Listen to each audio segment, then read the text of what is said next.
గౌరవ ముఖ్యమంత్రి ఉప ముఖ్యమంత్రి గారి నాయకత్వంలో పెద్ద ఈవెంట్ ఒకటి నిర్వహిస్తాం. సుమారుగా 16,000 మంది ఉపాధ్యాయులు వాళ్ళ కుటుంబం నుంచి ఒకరు అంటే 32,000 మందితో సచివాలయం పక్కనే అధ్యక్ష మెగా డిఎస్సి ఈ ఆఫర్ లెటర్స్ అనేది మేము అందజేస్తాం జరుగుతుంది అధ్యక్ష.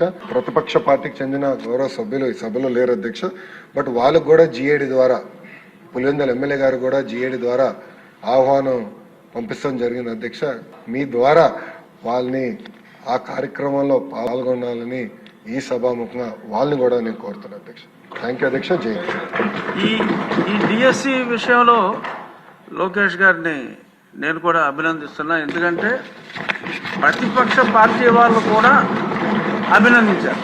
ప్రతిపక్ష పార్టీ వాళ్ళు కూడా ఎక్కడ చిన్న ఆ సెలక్షన్ ప్రాసెస్లో అప్రిసియేషనే తప్ప కామెంట్ చేయాలన్నా కామెంట్ చేయలేని విధంగా జరిగిందని చెప్పి నాకు వేరే వాళ్ళు కూడా చెప్పాలి అంటే వైరి వర్గం వారు కూడా అంటే పొలిటికల్గా వైరి వర్గం వాళ్ళు కూడా అభినందించారు. దీనికి ప్రత్యేక ధన్యవాదాలు. Thank you.